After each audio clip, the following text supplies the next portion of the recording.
All right, here we go. Oh, we can hear you. That's nice. Perfect. Okay, so thanks first of all, for having me today to speak about open access from what's going on in the Middle East. And of course, thanks to Joyce for sharing her perspective on what's going on. I believe, though, you know, we have different, let's say, problems or challenges, let's put it this way. We do share many things in common. And I think, let's say, meetings like this are incredibly important to share perspectives in order to put a, let's say, a ground-based solution to start with. So great talk, and I think I'm gonna extend on that. So I'm Shalimar Shadid from Jordan. I have been working in the industry for 9 years, 3 years in Atlantis Press, which is now part of the Springer Nature Group. And in the 9 years I've been working in the industry, I've been heavily involved in the open access model and also catering and building a publishing program that also enables freely and available access to all researchers. So in my talk, I'm going to briefly touch upon a few things to give context and perspective. First of all, just how we're doing in terms of research performance and how everything started in the region very briefly, and then give maybe a case study in what's going on in one of our countries, specifically United Arab Emirates. I'm going to discuss why that, and challenges and opportunities ahead of us, of course. So the Middle East is, you know, accounts for 5% of the world's population and contributes 1 to 5% of the world's overall output. And this figure from SciMago, which is powered from Scopus, shows the output per region, and with the total publications from the period of 1996 until 2019. And as you can see to the right, you know, left of your hand, the Arab countries compose very little, less than 2,000 or 240 million paper. Now, in terms of the Middle East, again, as we have been talking, obviously, they've been composing 5% of the world population, which is around less than 250 million people. And with 17 countries altogether, we produce less than 240 million paper, which is half of what the US published in 2018 alone. And I'm gonna talk throughout this presentation, why is that, and the challenges, obviously. But again, also to touch upon the positive side of it, despite the political instability, of course, as many of you know, in the past 3 decades, the production of scientific papers in the Middle East has grown nearly 4 times faster than the world pace. And one reason is that, of course, is that people striving for promotion and improved salary, and most of all, get better opportunities abroad or scholarships and grants. So again, this is a Scopus data showcasing number of documents throughout the year. And as you can see, the total number of papers have been going up since 1996. Now, this slide shows the open access output in the region throughout the years. And as you notice, there has been steady increase, because that's given, although the world started the open access movement in the early 2000s, the Arab countries slowly picked up on that.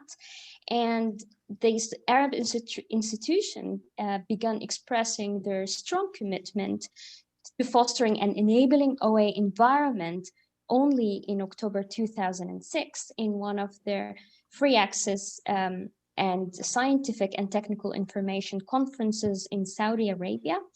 And this was the first Arabic declaration in support of open access in the region. And since then, there has been calls that access to papers should be free to all scientific content and literature on the internet, and supports the idea that scientific literature should be ethically disseminated without any financial, legal, or technological barrier, as long as authors' property rights are respected and protected as well.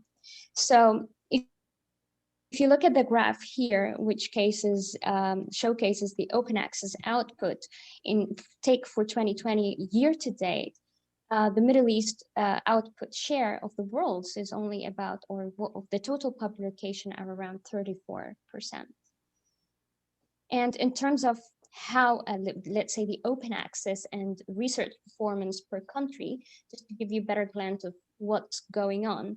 Now, the growth in scientific publication has been uneven across countries in the region, with Iran participating or being the fastest growing rate of scientific publications by 11 times that of the world publication rate. Turkey ranks second with a 5 times greater growth rate than the world.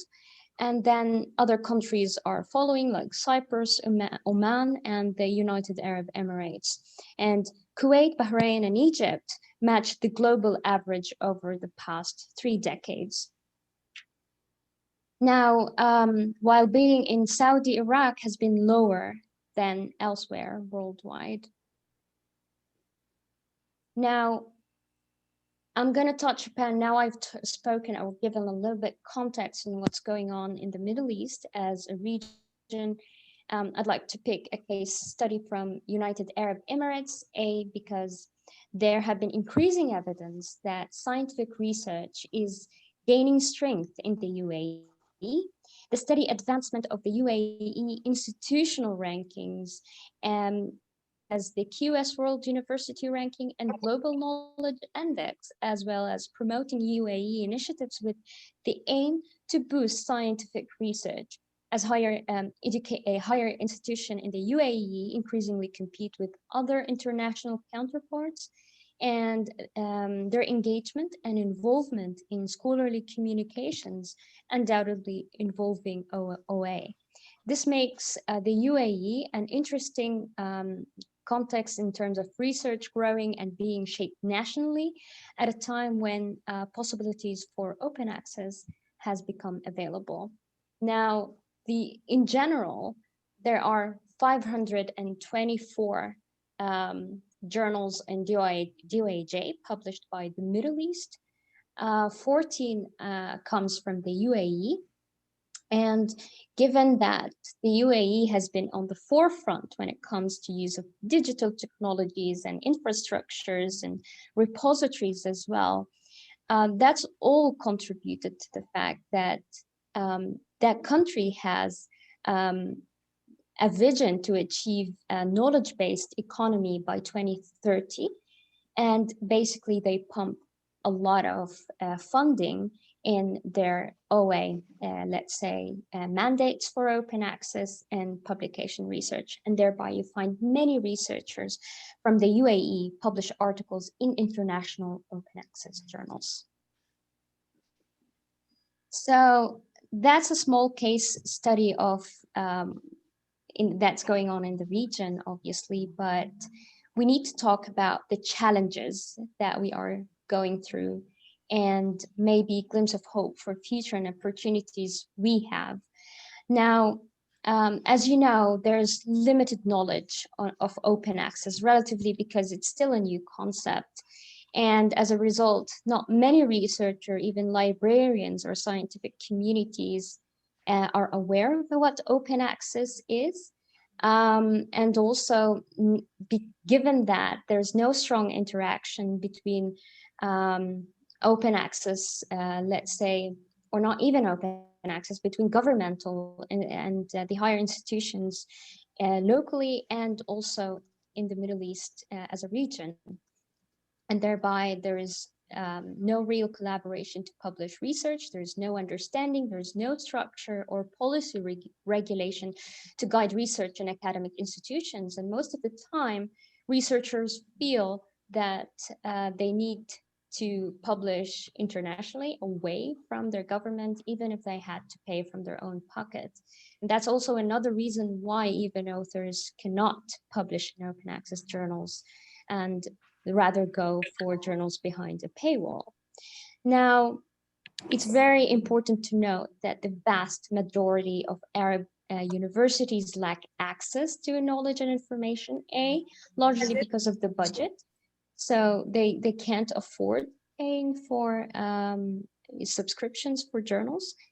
And also there's no proper IT and internet connections. So most of the time you would find even e-learning or virtual conferences or any knowledge exchanges that is based on technology are quite limited in the region. And of course, that said, there is a real challenge in awareness, and we need to educate, more people to manage open access project and to maintain the standards of quality and a sound scientific practice within the scientific and academic institutions. It's important to say that there are limited number of OA journals published in Arabic as well, which is, again, the first language spoken in the Middle East and Arab countries.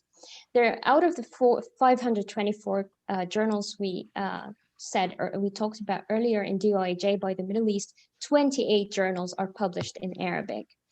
So that's a real challenge. And in other outlets, we have like 468 on Scopus open access journals and 262 open access journals in Web of Science. And in terms of open access repositories by institutions, we have around 2,900 repositories, and only few were accredited. So there's a lot of work we need to do to empower and make open access better in the region before we take it further. Now into the positive things.